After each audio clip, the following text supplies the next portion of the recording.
You look at the big. Boker Tov. Today's Daf is Daf Kuf Ayin Aleph, 171 in Bava Basra. We're at the sixth line on the page. My brisa. Yesterday we brought down that Rav disagreed with both Rav Yossi and Rav Yehuda in the Mishnah. Rav Yossi said, "You write a receipt. The guy paid half the bill, half the IOU, so give him a receipt. Then he has to hold on to his receipt." Rav Yehuda says, "No, I don't like receipts. He has to guard his receipt. If he loses a receipt, the creditor can come back and claim the whole loan because he still has the IOU." So he says, well, Bezin could do that. If he did it in front of a Bezin, then Bezin can rip it up and make a new star, make a new IOU. From which date? From the new date or from the original date? The original loan was on January 1st. Now it's February 1st. He pays back, let's say, a quarter of the loan. As we said, $100 loan, paid him back $25. Rav Yehuda said, just give him a new IOU for $75. That's what you should do. The Adam can do that. Says Rav, that's not so simple. Bezin could do it, but not Adam. Adam aren't authorized. They're authorized to write the facts. They saw this loan take place on January 1st. That's like it did. On February 1st, they can't write it for January 1st. So therefore, Rav disagreed with Rabbi Yehuda because he understood Rabbi Yehuda to mean that you could write it back for January 1st. And he doesn't agree with Rabbi Yossi because Rabbi Yossi says you write a receipt, then the guy, the debtor, the borrower has to hold on to his receipt. But the Brisa apparently said that the Adam can write the receipt. That's good. Can write the new star for $75. What's that Brisa? So says the Gemara in the sixth line. My Brisa, the Tanya Reisha, Zuz. They had a claim on this guy of $1,000. Well, part of man he paid half. Adam Makarnas a star. The Adam, here you see the Adam can rip up the star because no star. Acher Mizman Rishon. And write a new star from the first day to Rabbi Yehuda. Now, in our Mishnah, it just says a machlif, he writes a new star, let's say for the balance, the other 500 in this case, or $75 in the case that we said before. Writes a new star, but didn't say from when. Just says the Adam could do a new one. Here he says the Adam could do a new one from the first day to Rabbi Yehuda. So this was a brisa that Rav Huna said, Rav Yirmiyah Barabba said to Rav Huna, well, Rav must have been mistaken because Rav says only a bezin could do it. And here it's mashma, even the Adam could do it. No, don't touch the IOU. Leave it in the hands of the creditor. Let him write a receipt for the amount that was paid. Why do they say you write a shover? Why do they say you write a shover? You write a receipt for two reasons. Number one, to force him to pay. Why? Because the borrower who holds on to the receipt, he's always worried, if I lose that receipt, the guy's going to come after me. He's got still the whole IOU, the whole $1,000. So I better hold on to a receipt. That'll encourage the borrower to pay it back as soon as possible so he can get the IOU and rip it up.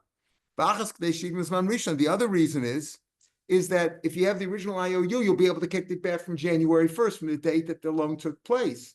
Whereas if you don't have the, if you do a new star, apparently you won't be able to do it from January 1st. You'll be able to do it now from February 1st. Why can't the person with the star just write on there that I received? Oh, okay. And sign it. That's a receipt. He signed. Okay, that's a receipt. Yeah, no, it's not a receipt. He's on with the but then star. Okay, but then he's holding on to that star. He can erase that afterwards. You see, or you want a receipt. If you go to a store and you buy something and you're afraid, maybe it's a gift and you want to return it, whatever, and you want the receipt.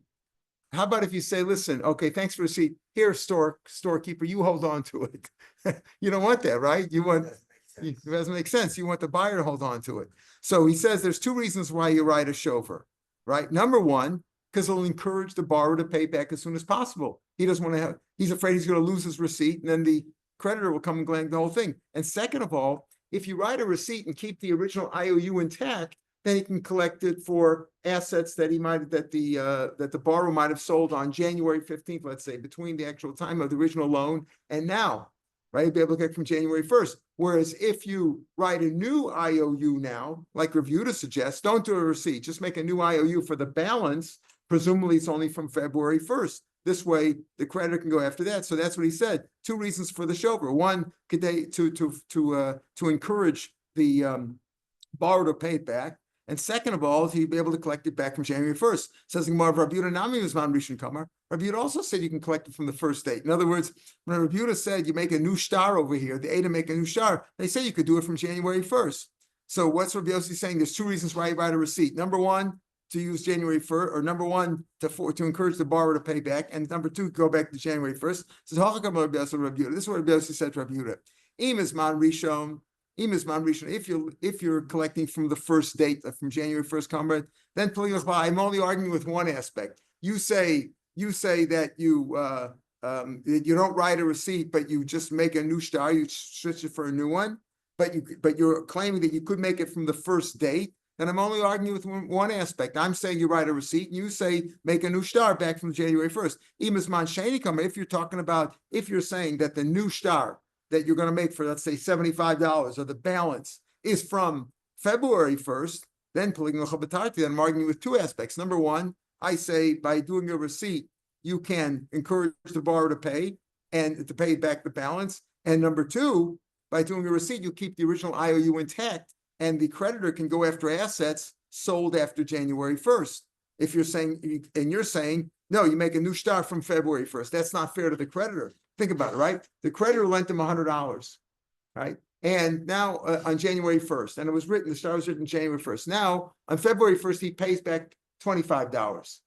So according to Rabbi Yehuda, you make a new star, don't give him a receipt. It's not fair. Don't do receipts, but rather do a new IOU for $75. But if the $75 IOU is only from February 1st, then the creditor does not have access to assets that the borrower may have sold between January 1st and February 1st. Not fair.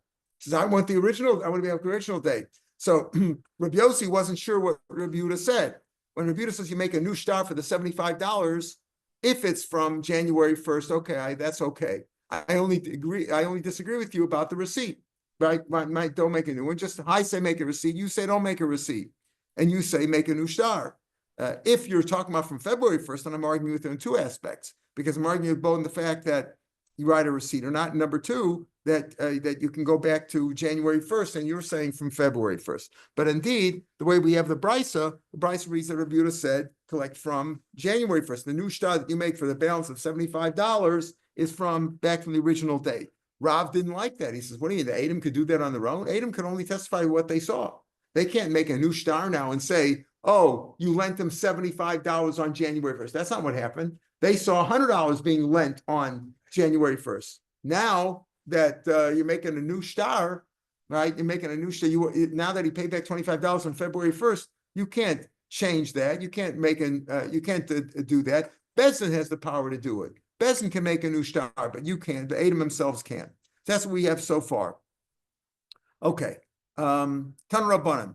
We're about 8-9 lines down from the bottom of the page. And again, we want to wish Michael Kramer a full shlema after his elbow was broken the other day, and we hope that he'll have a full shlema and he'll be able to attend this year once again. Tan Rabbanan. Shtar shezmano kosev b'Shabbos abasar v'tishul. Let's say you have a star. Let's call it could be an IOU, or it could be a bill of sale or a gift, right? Either a deed like a bill of sale. Let's just take a regular IOU. And the date turns out to be Shabbos or Yom Kippur. Now, a Jew would not write a star. Jewish people writing a star would not write it on Shabbos or Yom Kippur, right? So how did that work out? So Rashbam says, let's say they use the English date, right? Which is a common thing. You write a star, you use the common date, right? The English date, whatever you want to call that, the secular date. And they wrote it on, let's say, October 15th. Okay, October 15th. Then when Bezin checks out, it says, wait a minute, October 15th, this year turned out to be Yom Kippur. How could you have written on Yom Kippur? Can't be Yom Kippur. So shtar shezman shekosem b'Shabbos abasar, shtar mucher. It's a delayed star, meaning it's not delayed, it's post-dated, right? Post-dated. Now, if you, in a regular IOU, in a post-dated document, is there a problem with that? There could be, as we'll see. But if it's a loan, in other words, let's say this. Let's say a Malva and a Lova. The Malva is lending him money on October 1st. October 1st, he lends him money. But he says, let's put in the date October 15th. Who has the advantage over here? The Lova. Because if he sells property on October 7th, the Malva can't go after it. He only has a claim from October 15th. It was post-dated. So it's not so bad. So let's say it turns out it's on Shabbos, or let's say it turns out it's a Shabbos, or it's Yom Kippur. Now, if that means it's considered a post-dated check, it's considered a post-dated IOU, but kosher, and it's okay. So says the Tanna Kama, Divrei Rabbi Yehuda. Again, Rabbi Yehuda and Yossi argue. Rabbi Yossi posts, Rabbi Yossi says it's no good. Now we'll see. Amalo Rabbi Yehuda says, what do you mean? There was a story like this came for you in Sipore. You were so and you said it's okay, it's valid. Yes, I did machshir this one.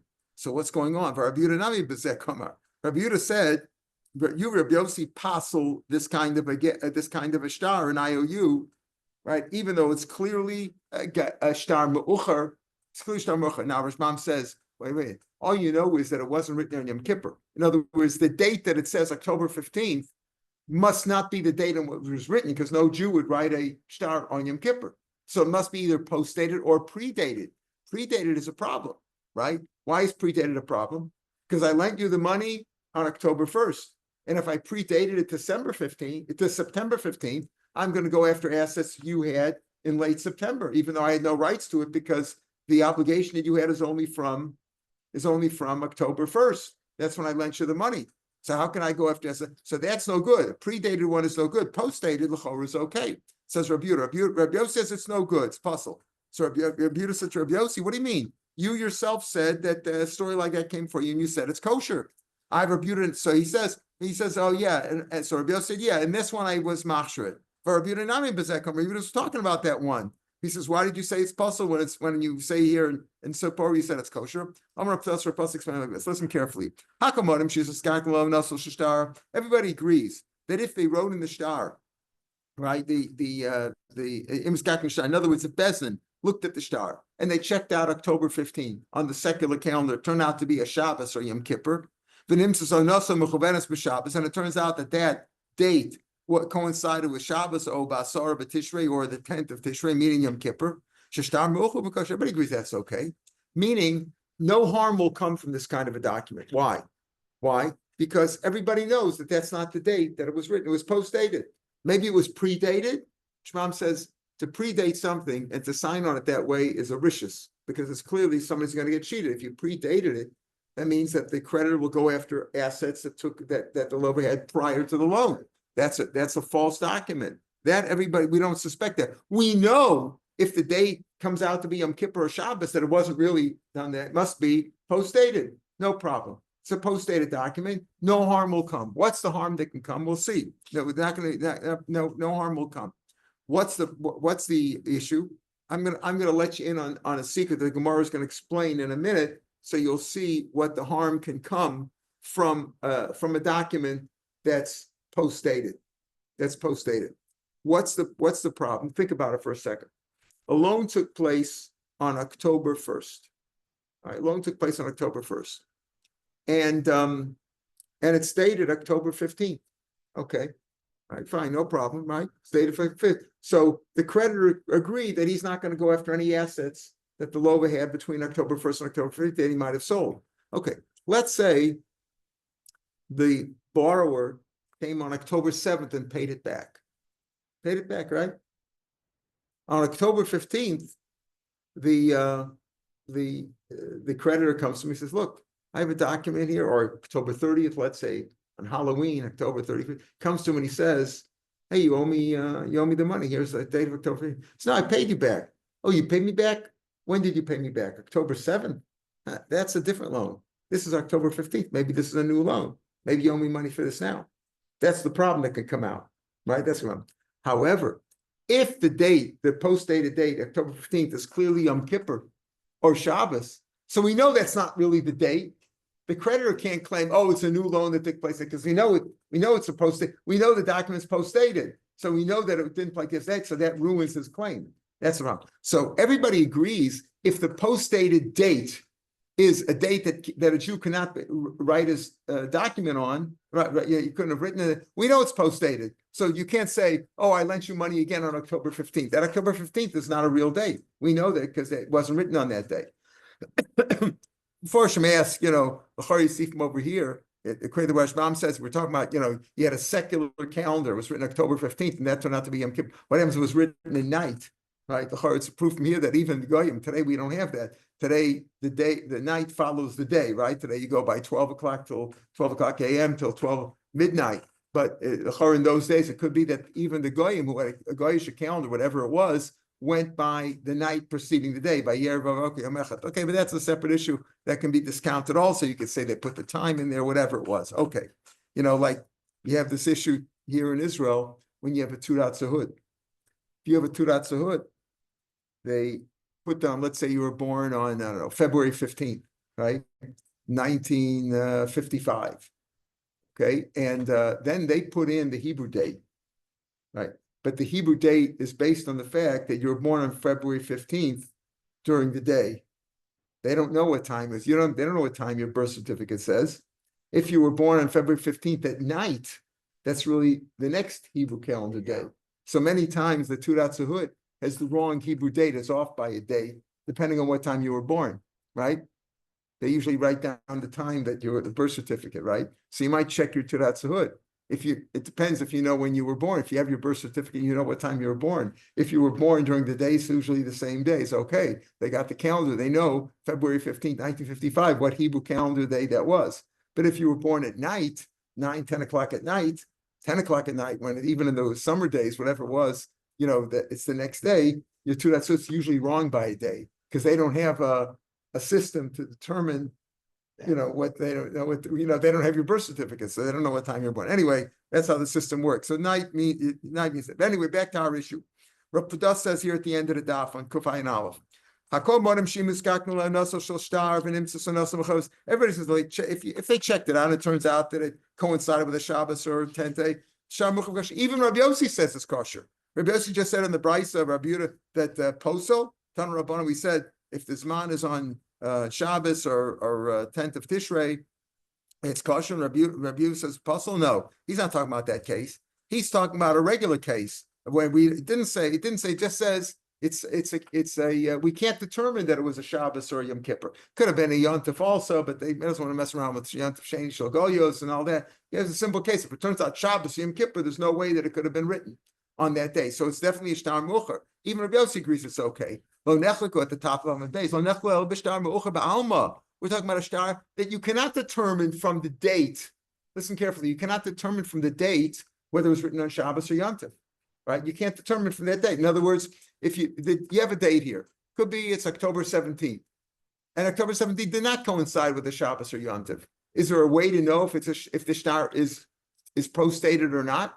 You can't tell. So that could be a problem. What was the problem that I said before? That maybe the loan will be paid back subsequently, a few days after the loan took place, and then the Malva will pull out the shtar October 17th, and right, and it's going to and it'll say I lent you money again on October 17th, and he's going to falsely claim. You don't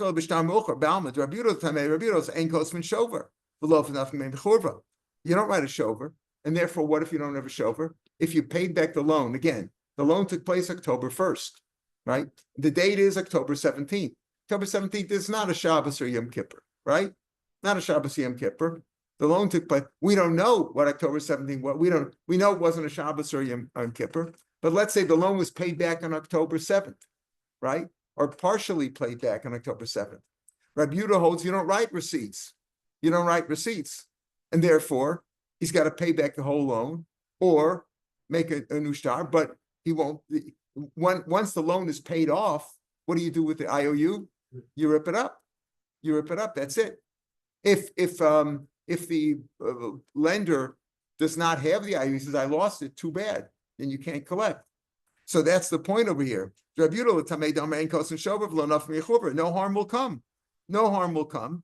Why? Because he won't be able to collect the second time because in a receipt. Rav Yosef says, listen, no, October 7th, when you paid it back, we gave you a receipt. He gave you a receipt. So now on October 17th, he's going to claim it again. He says, well, I paid you back already. No, that was for a different loan. That was the date of October 7th. That's the date of your receipt. But will come out. I'll leave it to Yossi also. Okay, that's what he says over here. Even according to Bill says you write receipts. You understand the problem? If you write receipts, you can have an issue because if he writes, even if, let's say he writes a receipt for half the loan, let's say it's a simple case, the case we said before, I lent him $100 on October 1st. And I put a date in there later on, let's say October 17th. It wasn't Shabbos. If it was October 15th and that turned out to be Shabbos Yontif, we know it's post-dated. But here we don't know. So if you ever, it's October 17th is not a Shabbos or a Yontif. Okay. Now on October 7th, he paid back $25. So I gave him a receipt for the $25. Now on October 17th, I pull out the $100 IOU and I say, you owe me the whole thing. He says, yeah, I paid you back $25. That was for a different loan. This is a loan October 17th, it's a different loan. So therefore he can be harmed. According show me the papers from the original, from that loan. Show me that this is the original loan. Right. This is very good. You're hinting at something. Does the receipt say the date of the original loan? That could be a solution to the problem. We'll see. But on a regular case, just have a receipt. I paid you $25 back on $100 loan. So what? This is a new loan. Okay. Now Rav Meir Shapiro explains, I feel him on the Rekos and Shofar. It's only in a case like that where you did it on a partial, half or a partial. But you don't write a receipt on the whole thing, meaning if he paid back the whole thing, don't give him a receipt. Either if he paid back the whole thing, he can demand, either let me tear up the IOU or I'm not going to pay you back. But that's not the case. You can write on the whole thing. So we have a story. Again, Rav Abba seemed to borrow money from a lot of people. He went to these mouths. Yitzchak Bar Yosef, he had another case like that, right? Yitzchak Bar Yosef was owed $100, let's say, or whatever it was from Rav Abba. They came for They came before the din. He said, Rav Yosef Abba said to Rav Abba, give me my money. Give me the IOU.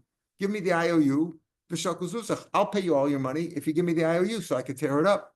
I lost the IOU. Right? I'll write you a receipt. You don't write a shover. If you can't produce the IOU, I don't want to deal with the receipt. I have to hold on to the receipt forever. You'll always come and claim me. You'll say, oh, I lost the shtar. You'll claim again.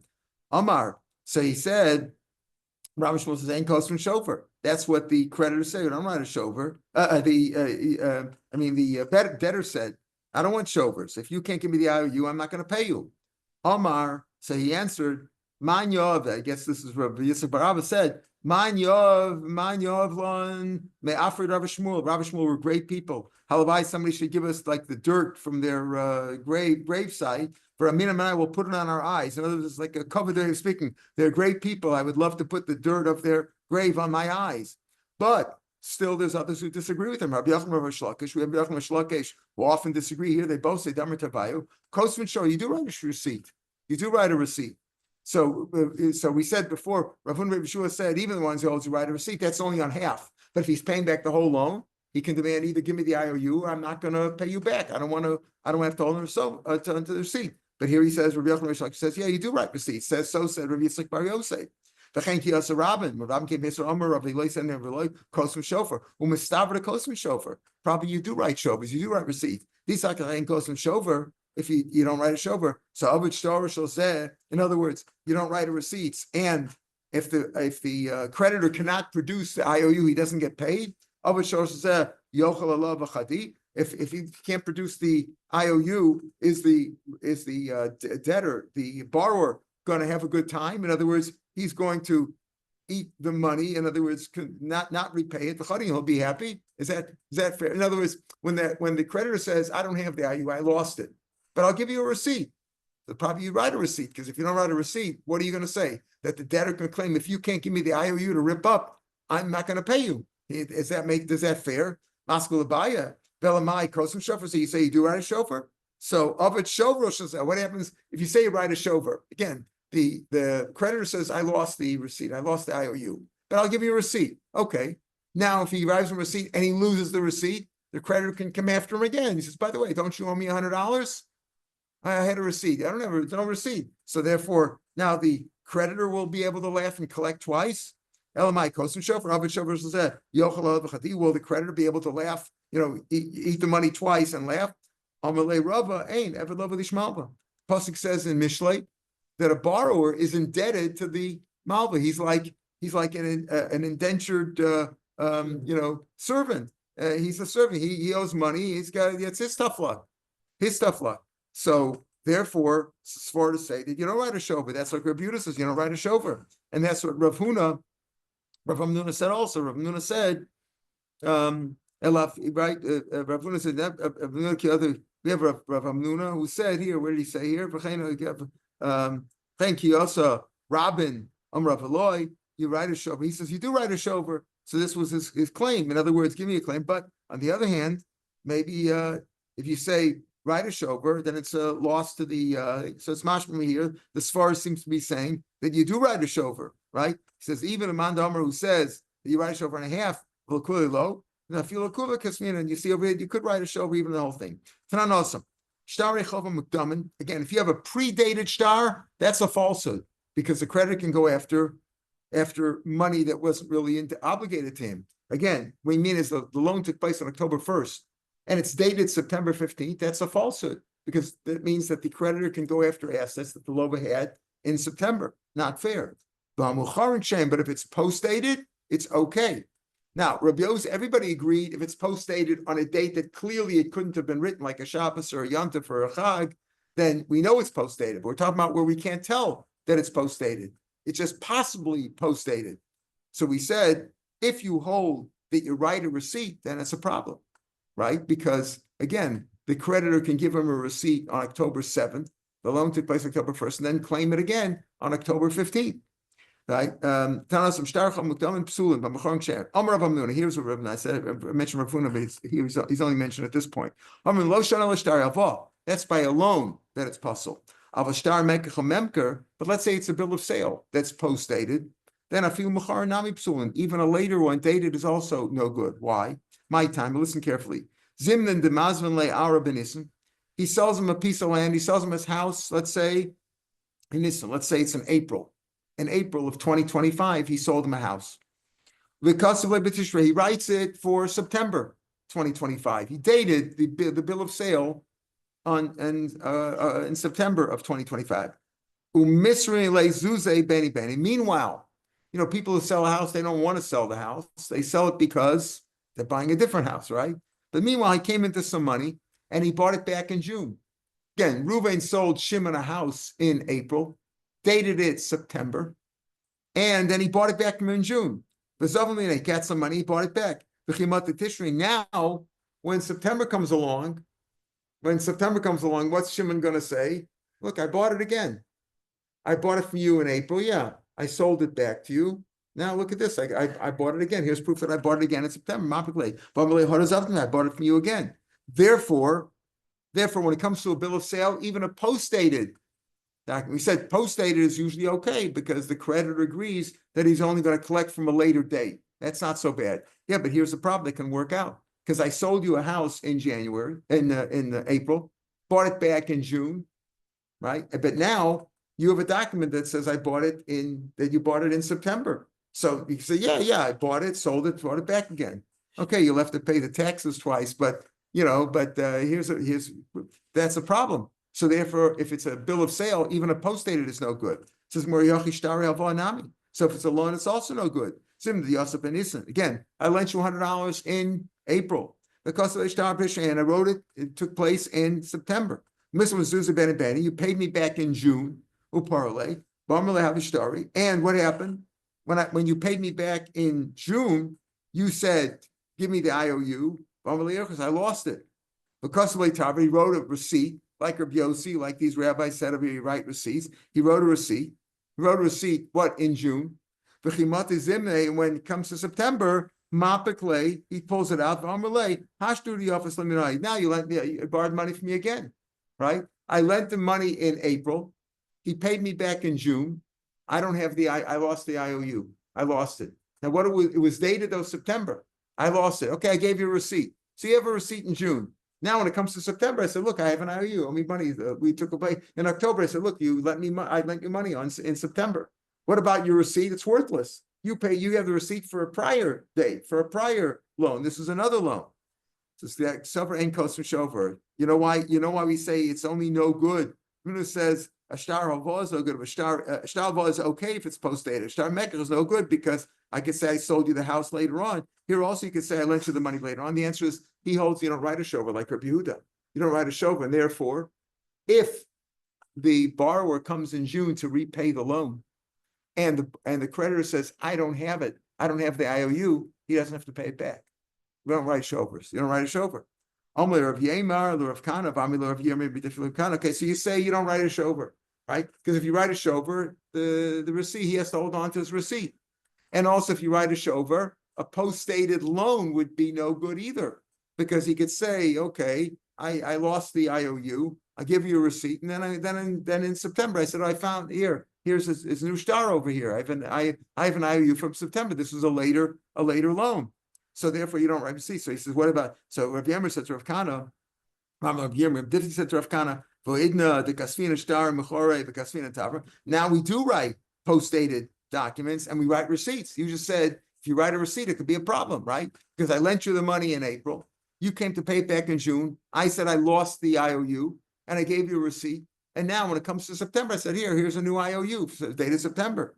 So today he says, so you don't write receipts, but he says today we do write receipts. Why? That's Basar to Amalu Rav Lasafre. This is after Rav told his scribes, when you write a post-dated, listen carefully, when you write a post-dated document, the post-dated IOU, you should write in it, star done on this star, lobis monikisvina. In other words, this is what Kurt alluded to before. When you have a post-dated IOU, you have to write in the IOU that we're writing this IOU, but the date here is not the real date. It's a post-dated date. We wrote it with a later date. Why would you do that? Because the creditor agreed to take a later date of obligation. In other words, I agree that I won't go after assets in September or assets between October 1st and October 17th. In other words, between the date of the star, I agree I won't go after those assets. So maybe he did it, but you have to write in the star that it's a post-dated. If you write inside that it's post-dated already, so then he won't be able to claim, oh, this is a new loan, because the original loan was post-dated. We don't do that. But today you're right, but that's fallen into disuse, and we don't write that anymore. Why is it we don't write that in there? It says because Rav Safra told his sofer, his scribe, when you write receipts, listen carefully. When you write receipts, if you knew the date of the star, when you write the receipt has to be detailed. Not only is it the name of the two people, the buyer and the seller, or the lender and the borrower, and the date and the amount of money, but put the date. If you know the date of the IOU, write that in there. Write the date of the star. In other words, the problem that we said before, I lent you money in April. You paid me back in June. I gave you a receipt. Now, why would I receipt? Because I said I don't have the IOU. In September, I produced the IOU claiming this is a new loan. Yes, but if the receipt in June said that this is a receipt for a loan that's dated in September or October, it wouldn't have been any problem, because it's clearly the receipt relates to that purchase. It's not a stam receipt. It says if you know the date, write it. Elo, if you don't know the date of the IOU, kisustama, write the receipt with no date. If the receipt in June is no date, then whenever he pulls out the IOU, I have a receipt. You can't say there's receipts from June. There's no date in there. Today they print it automatically out of the computer, right? The dates in there automatically. It's even time stamped, right? But that's when you wrote the receipts by hand. Leave it on date. The whole aim is Nafik. Whenever he pulls out an IOU against you from September, you will be able to weaken it, because you say I have a receipt already. So gives you better date. It gives you the ultimate use. That's right. And then as Rashbam points out in the last line, and in a case like that, the lender, if he ever lends the money again, should not lend him the same amount of money, right? Shouldn't make a different amount of money, because otherwise this receipt can always be used. You can use it multiple times. Exactly right, right? But today we don't do that. We don't write in the IOU. We don't write that this document is post-dated, even if it is, and we don't write in the shovar the date of the IOU. If you have it and you don't write it, you don't leave it blank with no date, so it could be used multiple times. Why? So what do you say about that? Amalei, listen, Rabbanan Takuni Takana. The Rabbanan made provisions to, a way for a takana, for a reform to help you, right? To make sure that you don't get cheated. Manda of it. If you follow it, fine. Manda lo of it. You don't have son of shade. It's your tough luck. If you don't follow the rules, As if the lender should make sure that or the borrower should make sure that there's a date on the receipt. And if he puts it undated, then the lender is taking a chance, right? He's making sure. So if the one who listens to him, Rashbam says at the top line, you don't write that we post-dated it, and we write a receipt on it, and we put a zman in there. We're not worried about that. We're not worried about that harm coming. Listen, you want to take care, you take care. Think about it. If an undated receipt is not good for the creditor, well, if the creditor gave him an undated receipt, that's his tough luck. If he gave him a dated receipt from June, then he's protecting himself. He's protecting himself. What about the whole receipt itself? If you say that, if you write receipts, but we see different opinions. Rabbi Yehuda said you don't write receipts. Rabbi Yehuda said you do. The other rabbis over here said you do write receipts, right? Because what's the problem with the receipt? That the borrower has to worry that if he loses it, the creditor will come and collect the whole thing again. Well, tough luck. He's the borrower. He should pay it all back or not come to borrow money. Not good to borrow money. If you're borrowing money, you're a slave to the master in that sense. So even though there's different opinions, but Lamaisa, what's the minhag? The minhag seemed to be that they did write receipts. But if you write the receipt plain with no date in it, then the creditor's taking a chance, right? The creditor's taking a chance. If he puts a date in there, then the borrower's taking a chance. But that's to encourage him to pay back the whole loan. All right, from tomorrow's daf will be on the podcast. We'll pick it up from here on the third line on Kuf Ayin Beis Amud Aleph. And on Sunday, we'll start with the very top of Kuf Ayin Gimel. Shabbat Shalom l'kulam. Shabbat Shalom.